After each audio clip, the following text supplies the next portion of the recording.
नमस्कार. महा MTVमध्ये आपल्या सर्वांचं स्वागत आहे. मी सौरभ रामचंद्र मुळी. आंतरराष्ट्रीय पटलावरील बुद्धिबळ हा आपण जो सामान्यतः बुद्धिबळ खेळतो त्याच्यापेक्षा फार वेगळा असतो. बुद्धिबळात काय असतं? दोन संघ असतात. एका संघाचा म्हणजेच एक राजा, वजीर, घोडा, उंट, हत्ती आणि मग प्यादे आणि दुसऱ्या संघाचे प्यादे. आपल्याला दुसऱ्या संघाला हरवून पुढच्या म्हणजे दुसऱ्या संघाचा जो राजा असतो त्याला आपल्याला हरवायचं असतं. इथे आंतरराष्ट्रीय पटलावरती फक्त दुसऱ्या संघाकडून किंवा फक्त विरोधकांकडून आपल्याला सावध राहणं गरजेचं नसतं, तर आपल्याच गटातील काही प्यादे, उंट, हत्ती हे सुद्धा राजाला मारून राजा बनण्यासाठी टपलेले असतात. त्यामुळे आपल्याच राष्ट्रातील असे काही राष्ट्रविघातक जे असतात, जे विरोधकांचे काही सहाय्यक असतात, कदाचित त्यांची मनीषा वेगळी असेल, तर त्या सर्वांकडून सुद्धा राजाला सावध राहणं गरजेचं असतं. या आधीच्या सरकारात राजा हा बुद्धिबळाच्या त्या राजाप्रमाणे नुसताच राजा होता, म्हणजे नुसता नावापुरता राजा होता. बाकीचे सर्व हक्क वजीराला होते. वजीर म्हणजे राणी. कळलं असेल कोणाबद्दल बोलतोय ते. आणि आत्ताचं असं नाहीये. आता राजा सर्वस्वी स्वतः निर्णय घेतो. त्याचबरोबर आपल्या स्वतः पुढे जाण्यासाठी नाही, स्वतःचं संरक्षण करण्यासाठी नाही, तर आपल्या संघासाठी काय गरजेचं आहे ते बघून आपापले निर्णय घेत असतो. त्यामुळे मागील गेल्या काही आठवड्यात या संपूर्ण आंतरराष्ट्रीयच्या जे बुद्धिबळ पटल आहे त्यावरती नक्की काय काय घडामोडी घडल्या, त्याचे परिणाम भारतावरती, जगावरती काय झाले आणि काय होणार आहेत या सर्वांविषयी आज आपण सविस्तर बोलणार आहोत. सर्वप्रथम काही दिवसांपूर्वी म्हणजे तालिबानचं प्रकरण फार अजून पण त्या मानाने अजून थोडं त्यात गंभीर आहे. तालिबानने अफगाणिस्तानवरती वर्चस्व मिळवलेलं आहे. तर तालिबानकडून अशी बातमी आली आहे की आम्ही 1964 सालचं जे संविधान आहे त्या संविधानचा आम्ही स्वीकार करणार आहोत. 1964 सालचं संविधान म्हणजे अफगाणिस्तानचं नक्की काय होतं, तर त्यावेळी एक राजा होता, त्याचं नाव जाहीर शहा. त्या जाहीर शहाने संविधान, तो एक सेक्युलर राजा होता, त्या मनाने अफगाणिस्तानला थोडं जरा प्रोग्रेस करण्याचा किंवा पुढे विकास त्याचा अफगाणिस्तानचा करण्याचा त्याचा प्रयत्न होता.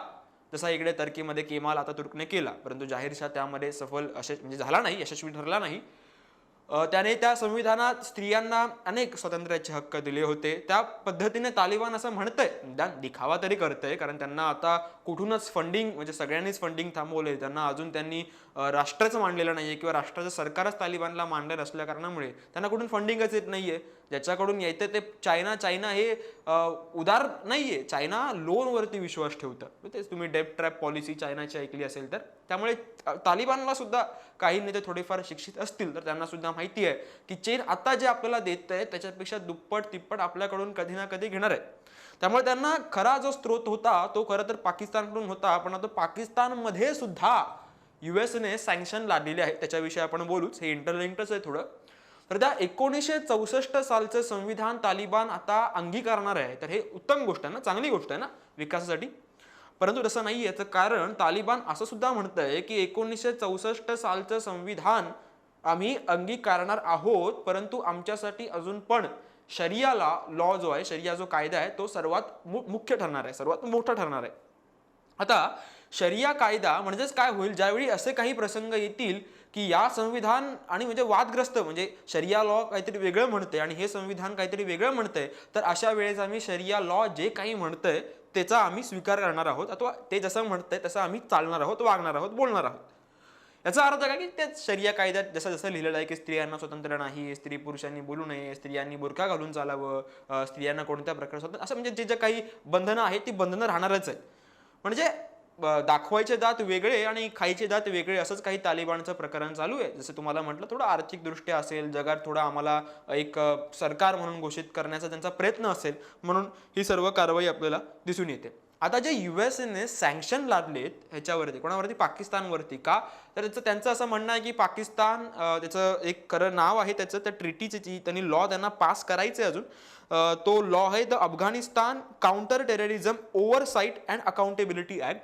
यामार्फत अफगाणिस्तानमध्ये दहशतवादाचा प्रसार होऊ नये, म्हणजे पहिली गोष्ट अमेरिकेनेच आपलं सैन्य मागे घेतलं आणि त्याचमुळे तिथे एवढ्या मोठ्या प्रमाणावरती दहशतवादी संघटना पुन्हा एकदा तिथे आपल्याला दिसून आल्या. म्हणजे अमेरिकेने सैन्य मागे घेण्यात काही हरकत नाहीये, त्यांचं सुद्धा सैन्य, त्यांचा जीव, त्यांचा निर्णय, त्यांचे नागरिक. परंतु इथे प्रश्न असा येतो की तुम्ही कोणत्या पद्धतीने ते मागे घेतले. ती पद्धत चुकल्यामुळे अफगाणिस्तानात तालिबानची पुन्हा एकदा मोठ्या प्रमाणावरती दहशतवादी संघटनांचं वर्चस्व आलं. एकदम पटकन म्हणजे जवळजवळ 1 महिन्याच्या आत अमेरिकेने मागे घेतल्यानंतर आपण बघितलं की तालिबानने संपूर्णतः अफगाणिस्तान काबीज केलेला दिसून येतो आपल्याला. आता त्याच अमेरिकेचा असा प्रयत्न आहे, कारण पूर्ण आंतरराष्ट्रीय प्लॅटफॉर्मवरून, मीडियावरून, आंतरराष्ट्रीय जे सर्व देशांच्या लोकांकडून जो बायडेन यांचा असेल किंवा अमेरिकेचा असेल म्हणजे धिक्कार केला जात होता की तुम्ही ज्या पद्धतीने सैन्य मागे घेतलं त्यामुळे दहशतवादी संघटनांचं सरकार आलंय आणि त्यामुळे आमचं भविष्य धोक्यात आहे. तर कदाचित याला टॅकल करण्यासाठी की बघा कसं आम्ही अफगाणिस्तानला वाऱ्यावर सोडून दिलं नाहीये, आम्ही अफगाणिस्तानमध्ये दहशतवादी संघटनांचा प्रसार होऊ नये यासाठी आम्ही प्रयत्न करणारच आहोत. त्यामुळे Afghanistan counter terrorism oversight and accountability act याद्वारे अफगाणिस्तानमध्ये जे जे काही फंडिंग करतील, जे जे देश किंवा केलेत, एक ते रेकॉर्ड बनवतील किंवा त्या डेटाची ती पूर्ण सर्वेक्षण करतील असं ते म्हणतात.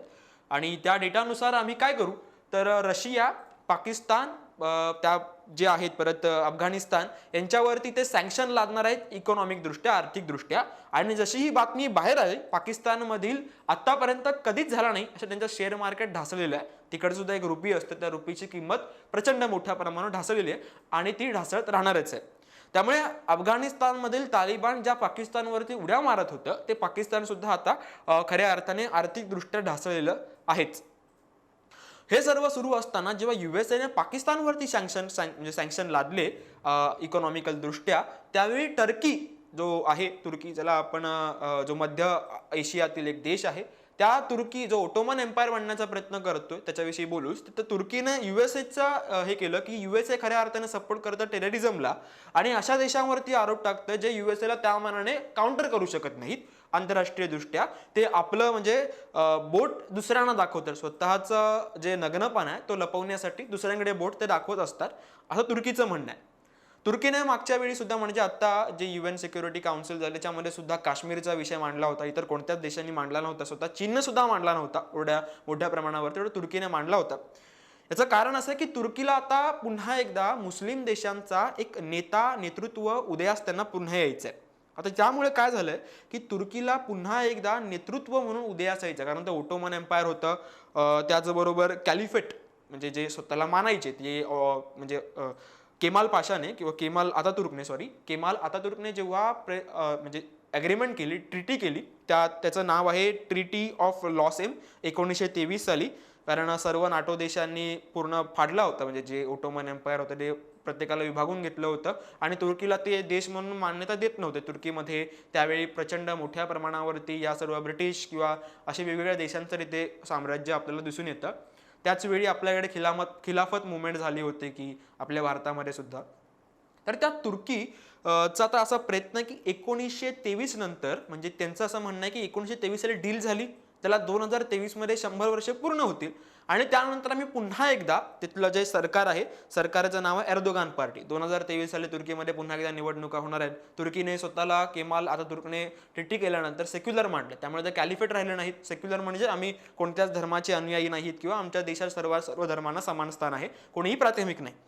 त्यामुळे ते कॅलिफेट राहिले नाहीत संपूर्ण मुस्लिम देशांचे. परंतु तिथल्या लोकांच्या त्या मानाने तेवढ्या मोठ्या प्रमाणावरती या ट्रिटीला मान्यता दिली गेली नव्हती.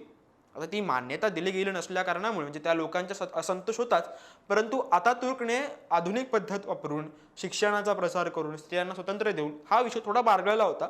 परंतु तो आता कुठेतरी पुन्हा एकदा वर येताना आपल्याला दिसून येतो. तिथली जी एर्दोगान पार्टी आहे ती 2023 मध्ये जिंकण्यासाठी आम्ही 2023 साली ट्रिटी संपल्यानंतर काय करू आम्ही, तर आम्ही पुन्हा एकदा एक्सपान्शनला सुरू करू, विस्तारवादाला परत सुरुवात करू.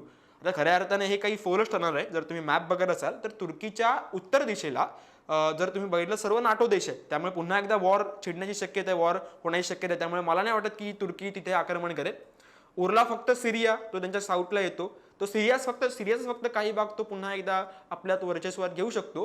परंतु सिरियानंतर येतो इस्रायल आणि तुम्हाला माहिती आहे की तुर्की इस्रायल बरोबर तरी सामना करण्याचा सरळ निश्चय करणार नाही किंवा हिंमत करणार नाही. त्यामुळे ऑटोमन एम्पायर पुन्हा एकदा आम्ही प्रसारित करू. ही जी तुर्कीची जी फक्त वरवरची जी बोलचाल आहे ती खोटी ठरणार आहे असं आपल्याला दिसून येतं. म्हणजे साधारणपणे जर आपण मॅप बघितला, जिओ पॉलिटिकल दृष्ट्या बघितलं तर हे आपल्याला दिसून येतं.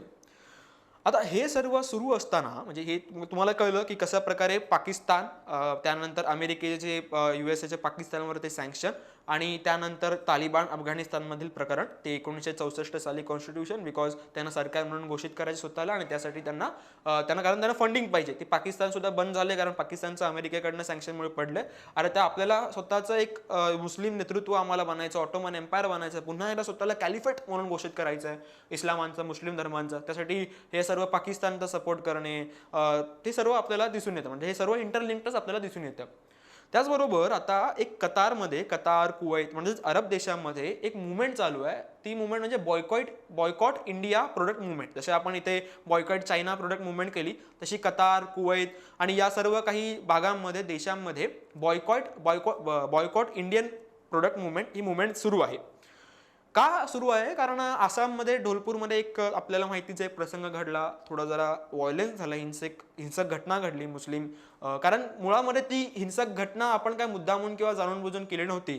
तर जे काही रोहिंग्या मुस्लिम आहेत किंवा जे काही इल्लिगल तिथल्या वसाहती आहेत ज्या तिकडे येऊन राहिल्या, तिथल्या जागा त्यांनी हडपलेल्या आहेत इतर देशांतून येऊन, मग ते बांगलादेश असेल, रोहिंग्या मुस्लिम असतील किंवा असे अनेक जे आपल्या शेजार पाजारचे देश आहेत तिथून येऊन त्यांनी जी जागा हडपले, ती जागा जी आहे ती मुक्त करण्यासाठी सरकारने तेथील एक उपक्रम राबविला होता, थोडा जरा आक्रमक, कारण ते हटतच नव्हते. ती जागा खरं सरकारी मालमत्ता आहे, तुम्ही असं इल्लिगल वसाहत करू शकत नाही.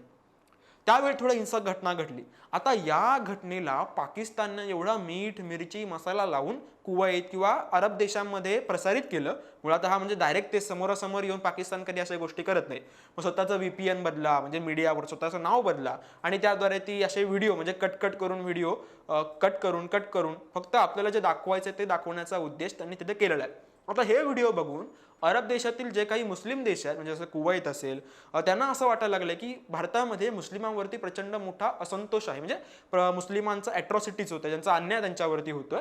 तर तो थांबवण्यासाठी कुवैत, कतार यांनी बॉयकॉट इंडियन मुवमेंट सुरू केले, म्हणजे बॉयकॉट इंडियन प्रोडक्ट मुवमेंट. खऱ्या अर्थाने भारताला त्याचा काही एवढा मोठा काही फटका असा बसणार नाहीये. याचं कारण आपण एवढ्या मोठ्या प्रमाणावरती एक्सपोर्ट करत नाही तिथल्या मध्य आशियातील काही देशांना. तिथे फक्त आपला जातो तो रॉ मटेरियल म्हणजे कच्चा माल जातो, तोही फॅक्टरीजना जातो. आणि फॅक्टरीजवाल्यांना किंवा मोठ्या अशा कारखाने जे असतात त्यांना असा काही फरक पडत नाही की कुठलं मुवमेंट चालू आहे किंवा काय नक्की घडतं. त्यांना फक्त आपल्या फायद्यात जो असतो तो हवा असतो. त्यामुळे एवढा मोठा फरक पडणार नाहीये. फक्त मला इथे सांगण्याचं ही बातमी एवढी महत्त्वाची का? कारण ज्या काही घटना आपल्या देशात घडत असतात त्या घटना फार छोट्या छोट्या घटनाही फार महत्त्वपूर्ण असतात आंतरराष्ट्रीय गोष्टींवरती. बटरफ्लाय इफेक्ट ऐकलं असेल. इथं बटरफ्लाय जरी एक पंख जर अमेरिकेत फडकवत असेल तर कदाचित काही वर्षांनंतर त्यामुळे भारतात वादळ येण्याची सुद्धा शक्यता निर्माण होते. ती हिंसा मोठी घटना होती, परंतु त्या हिंसेमुळे कतार, कुवैत यांसारख्या देशांमध्ये भारताचं म्हणजे बॉयकॉट सुरू होणं प्रोडक्टचं हे खऱ्या अर्थाने चिंताजनकच आहे. कारण आपली जी रेमेनंट म्हणजे आहेत, जे आपल्या तिथून आपले जे विदेशी नागरिक आहेत किंवा आपल्यातले भारतीय जे नागरिक आहेत, ते विदेशी जास्तीत जास्त कुठून कमवतात जास्त विदेश म्हणजे, तर ते मध्य आशियातील कतार, कुवैत यासारख्या देशातून आपल्याला दिसून येतात. त्यामुळे चिंताजनकच आहे भविष्यात सुद्धा. सर्वात महत्त्वाचं अजून एक म्हणजे भारताचं एक फार मोठं पाऊल आहे जे ब्रिटन विरुद्धात आहे. म्हणजे ब्रिटनने काय केलेलं मध्ये की जर तुम्ही कोवॅक्सिन घेतलं असेल, कोविशिल्ड घेतलं असेल, तर तुम्ही भारतीय नागरिक असाल तर तुम्हाला ब्रिटनमध्ये येण्यास परवानगी आहे, परंतु आल्यानंतर तुम्हाला 10 दिवस कन्फर्म क्वारंटाईन व्हावंच लागणार आहे आणि त्यामुळे तुम्हाला विविध लसींना, विविध म्हणजे चाचण्यांना समोर जावं लागणार आहे. आणि जर तुम्ही थोडं तरी तुम्हाला असं आढळलं की कोरोनाची तुम्हाला साथ आहे, संगत आहे, तर तुम्हाला भारतीय म्हणजे ब्रिटनमध्ये तुम्हाला प्रवेश नाही. अशा वेळेस भारताने एक पुढचं पाऊल उचलून ब्रिटनच्या नागरिकांना सुद्धा, जर तुम्ही ब्रिटनचे नागरिक असाल तर तुम्हाला भारतामध्ये यायचं असेल तर 10 दिवसांचं तुम्हाला कन्फर्म क्वारंटाईन तुम्हाला करावं लागणारच आहे. हे त्यामुळे एक भारताची आक्रमक अशी नीती आहे की जर तुम्ही टिट फॉर टॅट, तुम्ही आमचं जसं वागताय तसं आम्ही तुमच्याशी वागणार आहोत. म्हणजे हे काही tit for tat he policy आपल्याला काही दिवसांपासून दिसून येतेच. भारताचा अजून एक मोठा विजय आणि सर्वात शेवटची आणि महत्त्वाची बातमी जर तुम्हाला सांगायची झाली तर ती म्हणजे, तुम्हाला माहिती आहे की श्रीलंकेचा जो हंबलटोटा बंदर आहे तो बंदर चायनाच्या हाती होता, चीनच्या हाती होता. त्यामुळे जर तुम्ही आता मॅप बघत असाल, तुम्हाला मॅप दिसत असेल, तर भारताच्या दक्षिणेस म्हणजे मध्ये येतो तो रामसेतू, आपण रामसेतू म्हणतो, त्या रामसेतूमुळे भारताच्या जहाजांना जर समजा त्यांच्या पूर्वेला जायचं असेल तर म्हणजे दक्षिण पूर्वेला, तर त्यांना फिरून थोडं जावं लागायचं. त्यामुळे काय व्हायचं की हंबलटोटा बंदरामुळे धोका निर्माण व्हायचा त्या नाविकांना, जहाजांना, आणि भविष्यात जाऊन तो अजून वाढण्यास शक्यता होती. श्रीलंकेचा हंबलटोटाच्या एक थोडंसं वरती अजून एक बंदर होतं त्या दक्षिण म्हणजे थोडं बंदर आहे त्या बंदराचं एक डील चालू होती. चीनने $500 मिलियन ची गुंतवणूक करण्याचा निर्णय घेतला होता. परंतु भारताने असे प्रयत्न केला होता की तो जो पोर्ट आहे ते जे बंदर आहे ना ते भारताकडे यावं. कारण काय होईल मग त्या मानाने हंबलटोटा बंदरात चीनचं काय कारवाई चालू आहे किंवा काय कारवाई सुरू आहे त्याच्यावरती भारताचं लक्ष देण्यात येईल. आता इथे खूप वर्षांपासून ते सुरू होतं. त्यासाठी भारताने जपानला सुद्धा इथे आणलं होतं. जपान आणि भारत ते बंदर आपल्याकडे घेण्याचा प्रयत्न करत होता, परंतु चीनच्या दबावामुळे श्रीलंका नाही म्हटलं होतं.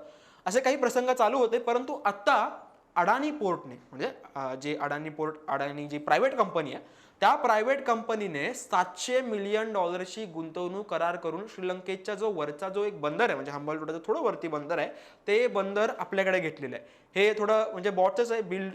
त्यानंतर म्हणजे आपण तिथे बांधायचं, त्यानंतर तिथे आपलं काही वर्ष काम करायचं आणि ते परत श्रीलंकेकडे द्यायचं. म्हणजे बरीच वर्ष आता ते बंदर संपूर्णतः अडाणी पोर्टकडे राहणार आहे. म्हणजे सरकारची प्रायव्हेट कंपनीद्वारे खेळलेली उत्तम बुद्धिबळाचा डाव असा मला दिसून येतो. याचं कारण असं आहे म्हणजे आपल्याला थोडं $200 मिलियन फटका बसलाच. इकडे कोणी सहज सोपं असं काही येत नाही. कारण $700 मिलियन दिले चीनने, कारण $500 मिलियन दिलं होतं. परंतु चीन सरप्राईज झालंय, आश्चर्यचकित झालंय. का? कारण चीनला म्हणजे असं धक्काच बसला ना की भारताची प्रायव्हेट कंपनी चीनच्या सरकारी कंपन्यांना आता एवढ्या मोठ्या प्रमाणात $200 मिलियन फरकाने जर तुम्ही पोर्ट विकत घेताय तर चीनचं थोडा त्यांना धक्का बसलाय की भारताची आर्थिक प्रगती कुठे सुरू आहे, काय सुरू आहे, त्यांना असा धक्का बसलाय.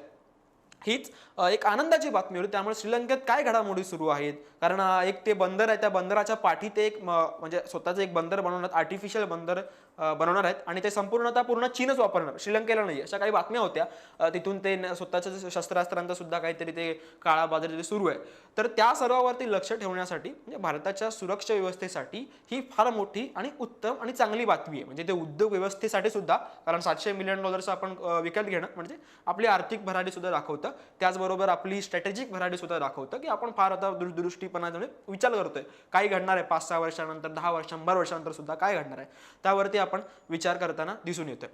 अजून एक बातमी म्हणजे तुम्हाला सर्बिया माहिती आहे, युरोपमधील सर्बिया कोसोवाचं जे कॉन्फ्लिक्ट चालू होतं म्हणजे सुरूच आहे कॉन्फ्लिक्ट. कोसोवामध्ये जास्त मेजॉरिटी इंडियन म्हणजे मुस्लिम्स आहेत कोसोवामध्ये, आणि सर्बिया हा जे राष्ट्र आहे त्यामध्ये जास्त ख्रिश्चन आहे. सर्बिया आणि इंडिया त्या मानाने त्यांचं रिलेशन नेहमी चांगलं राहिलं. तुम्ही मॅप बघत असेल तर सर्बिया तुम्हाला दिसत असेल युरोपमधील एक राष्ट्र आहे. 2008 साली कोसोवाने असं घोषित केलं की आम्ही आता पूर्णपणे स्वतंत्र आहोत, आम्ही सर्बियामधील नाही, आम्ही स्वतः स्वतंत्र आहोत.